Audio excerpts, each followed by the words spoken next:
जय श्री कृष्णा मित्रों, मैं रामजी साह एक समर्पित और स्वतंत्र विचारक हूँ जो लोगों के जीवन को बदलने वाले अनुसंधान, रचनात्मक, खोजपूर्ण लेखों और प्रेरणादायक वीडियो के माध्यम से समाज को प्रेरित करने का प्रयास करता हूँ।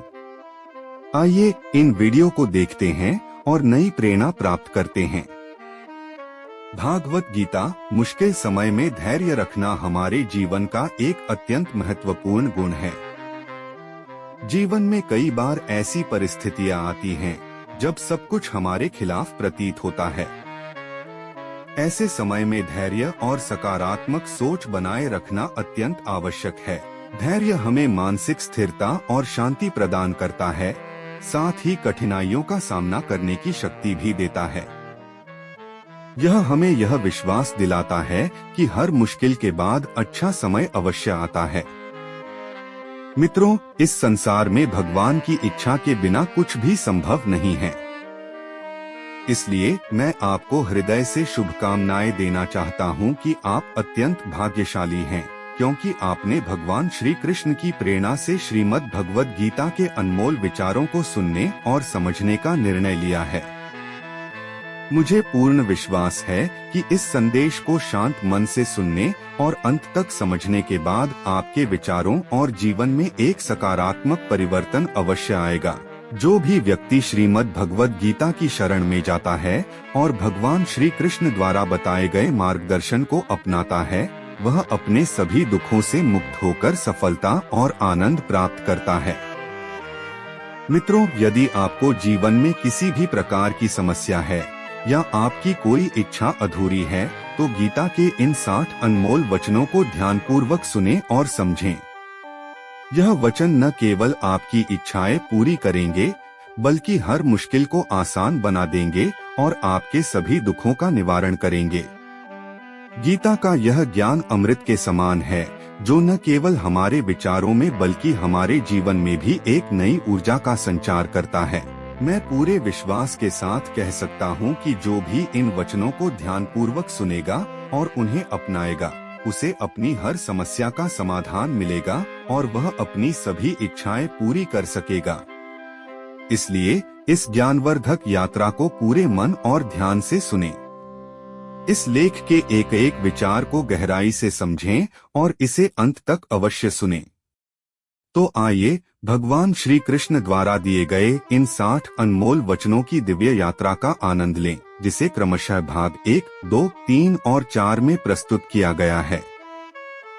जय श्री कृष्णा।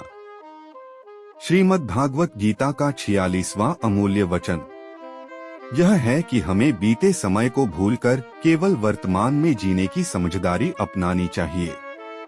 यदि हम अतीत के दुखों में जीते रहेंगे तो हम कभी भी खुश नहीं रह सकते। जो कुछ भी हमारे साथ हुआ, उसे सीख के रूप में ग्रहण करें और उसे अपने भविष्य को सुधारने के लिए प्रयोग करें। अतीत को बदलना हमारे हाथ में नहीं है, परंतु वर्तमान को बदलने की पूरी शक्ति हमारे पास है। जो लोग अतीत के दुखों में उलझकर रहते हैं, वे अपनी खुशी खो देते हैं और कभी आगे नहीं बढ़ पाते।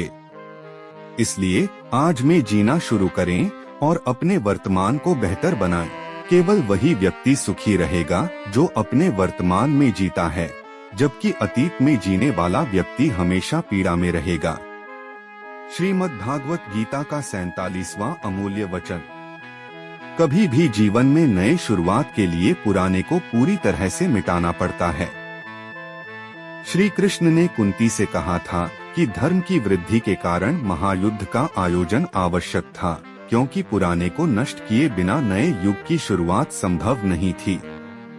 जैसे किसी पुराने और खंडहर हो चुके भवन को गिराकर नया निर्माण होता है, वैसे ही जीवन में भी जब कुछ नया करना हो तो पुराने विचारों और आदतों को छोड़ देना चाहिए। श्रीमद् भागवत गीता का 48वां अमूल्य वचन जो लोग आपके सामने अपनापन दिखाते हैं और पीछे से आपको नुकसान पहुंचाते हैं, उनसे हमेशा दूर रहना चाहिए। चाणक्य ने कहा था कि ऐसे लोग उस घड़े जैसे होते हैं जिनके मुंह में अमृत होता है, लेकिन भीतर जहर भरा होता है। ऐसे लोगों से सावधान रहना चाहिए और उन्हें अपनी जिंदगी से बाहर रखना चाहिए। श्रीमद् भागवत गीता का 49वां अमूल्य वचन। इस संसार में जो कुछ भी घटित होता है, चाहे अच्छा हो या बुरा, वह बिना कारण नहीं होता। समय के साथ हमें यह समझ में आता है कि जो हुआ वह हमारे अच्छे के लिए ही था। जैसे एक महिला के बच्चे की अंगुली एक दुर्घटना में कट जाती है और बाद में वह एहसास करती है कि उसी कारण उसका बच्चा एक राक्षस के हाथों नहीं मारा गया। जीवन में हमें यही समझना चाहिए कि हर घटना किसी कारण से घटित होती है और हमें इसे स्वीकार करके आगे बढ़ना चाहिए। श्रीमद् भागवत गीता का 50वां अमूल्य वचन।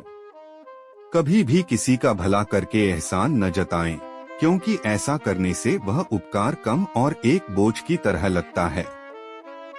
अपनी मदद के काम को किसी स्वार्थ के बिना करें।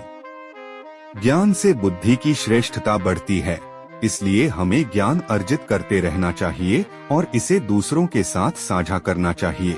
जो व्यक्ति बिना फल की इच्छा के कार्य करता है, वही अपने जीवन को सुखमय और संतुष्टिपूर्ण बना सकता है।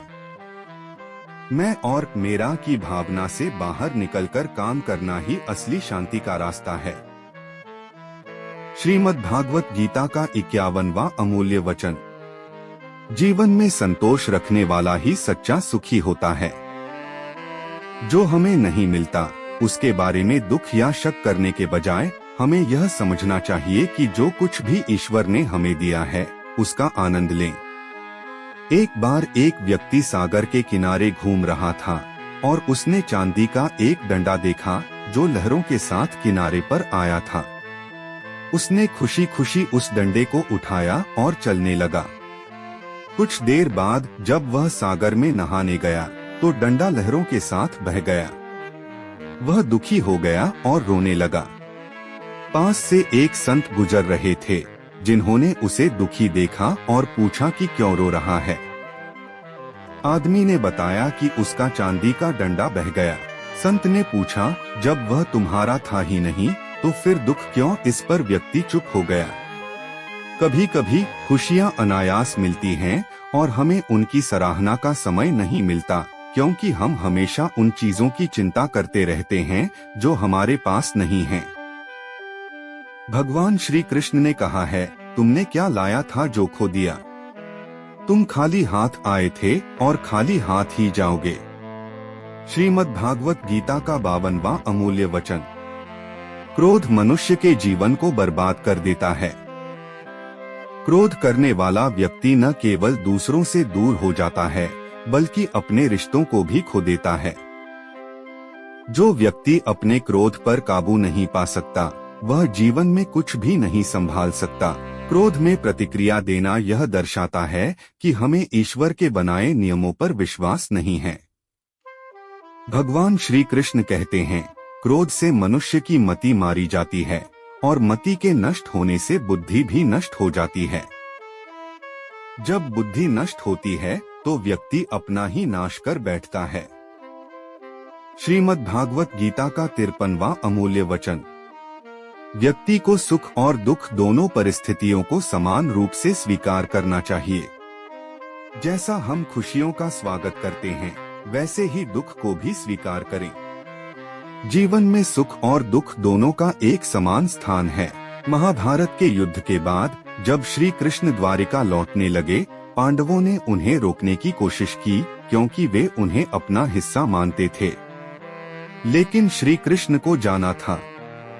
उन्होंने कुंती से मिलने के बाद कहा, आज तक आपने मेरे लिए कुछ नहीं मांगा, अगर कुछ मांगना है तो मांगिए। कुंती ने रोते हुए कहा, मुझे दुख दे दो, क्योंकि दुख में तुम्हारी याद रहती है और तुम्हारी पूजा कर सकती हूँ। श्री कृष्ण ने कहा, जो व्यक्ति न हर्षित होता है, न द्वेष करता है, न शोक मनाता है और जो शुभ और अशुभ कर्मों का त्याग करता है, वही मुझे प्रिय है। श्रीमद् भागवत गीता का 54वां अमूल्य वचन। बहुत ज्यादा मीठा बोलने वाले और अधिक तारीफ करने वालों से सावधान रहना चाहिए, क्योंकि वे तब ही मीठा बोलते हैं जब उन्हें आपसे कुछ फायदा लेना होता है। किसी की तारीफ बिना किसी स्वार्थ के नहीं होती। अगर कोई आपकी तारीफ करता है तो समझ लीजिए कि आपको उसके लिए कुछ चुकाना पड़ सकता है। इसलिए जो लोग बहुत ज्यादा मीठा बोलते हैं या आपकी तारीफ करते हैं, उनसे थोड़ी दूरी बनाए रखें। श्रीमद् भागवत गीता का 55वां अमूल्य वचन। अपने मन को शांत रखना सीखो, क्योंकि अशांत मन सिर्फ दुख ही देता है, जबकि शांत मन प्रेम और आनंद से भर देता है। दुख और सुख केवल मन के शांत या अशांत होने के परिणाम होते हैं। अशांत मन दुख को जन्म देता है और शांत मन परम आनंद का अनुभव कराता है। शंकाओं से बचो, क्योंकि ये गलतफहमियों के पहाड़ खड़े कर देती हैं, जो जीवन का सुख और चैन छीन लेती हैं। श्री कृष्ण कहते हैं कि जो अपना मन वश में रखता है उसका मन मित्र बन जाता है, लेकिन जो अपने मन को वश में नहीं रख पाता उसका मन सबसे बड़ा शत्रु बन जाता है। श्रीमद् भागवत गीता का 56वां अमूल्य वचन। आपकी सफलता या असफलता आपकी संगत पर निर्भर करती है। कहते हैं जैसी संगत वैसी रंगत। अगर आपकी संगत बुरी है तो आप बर्बाद हो सकते हैं, लेकिन अगर आप अच्छे लोगों के साथ रहते हैं और उनकी बातों को अपनाते हैं तो आप निश्चित रूप से बेहतर हो जाएंगे। जैसा शकुनी का साथ कौरवों का था, वैसे ही कृष्ण का साथ पांडवों का था। गलत संगत से बचना चाहिए, क्योंकि बुरे लोगों के संग में रहने से कभी खुशी नहीं मिल सकती। बुरे लोगों की संगत में रहने से कभी कभी हमें उनके कर्मों का परिणाम भुगतना पड़ता है। श्रीमद् भागवत गीता का 57वां अमूल्य वचन। अपने काम में पारंगत बने और उसका पूरा ज्ञान हासिल करें। अधूरा ज्ञान सबसे खतरनाक होता है और इसका उदाहरण अभिमन्यु की मृत्यु में देखा जा सकता है। श्री कृष्ण कहते हैं कि अर्जुन, तुम एक सच्चे गुरु से ज्ञान प्राप्त करो और विनम्रता से उनकी शरण में जाओ। जैसे जलते दीपक की छोटी सी रोशनी से अंधकार दूर हो जाता है, वैसे ही ज्ञान से अज्ञानता का अंधकार समाप्त हो जाता है। श्रीमद् भागवत गीता का 58वां अमूल्य वचन। फल की इच्छा से काम करने वाला कभी संतुष्ट नहीं रह सकता, क्योंकि उसकी लालसा हमेशा बढ़ती रहती है। श्री कृष्ण अर्जुन से कहते हैं कि बिना किसी फल की इच्छा के काम करो और ईश्वर पर भरोसा रखो। जब आप निस्वार्थ भाव से काम करते हैं तो जीवन में सुख और संतुष्टि मिलती है। कर्म का फल हमेशा मिलेगा, चाहे अच्छा हो या बुरा, लेकिन समय पर मिलेगा। इसलिए बिना चिंता किए अपने कर्म को जारी रखें। श्रीमद् भागवत गीता का 59वां अमूल्य वचन। योग का मतलब सिर्फ शारीरिक साधना नहीं, बल्कि सही समझ और एकाग्रता से कार्य करना है। कई लोग मेहनत तो करते हैं, लेकिन सफलता नहीं मिलती। श्री कृष्ण कहते हैं कि हमें योग में स्थित होकर पूरी एकाग्रता से काम करना चाहिए, जिससे हमें सही और गलत में अंतर समझ में आता है। सही मार्ग अपनाकर ही जीवन में सफलता प्राप्त की जा सकती है। श्रीमद् भागवत गीता का 60वां अमूल्य वचन। जो लोग गीता की शिक्षाओं पर विश्वास नहीं करते, उनका जीवन सुख और दुख के चक्र में फंसा रहता है। उनका जीवन किसी न किसी दुख और खुशी के बीच झूलता रहता है। लेकिन जो लोग गीता की शिक्षाओं को अपने जीवन में अपनाते हैं, वे मानसिक रूप से मजबूत होते हैं और जीवन की समस्याओं का सामना शांतिपूर्वक करते हैं।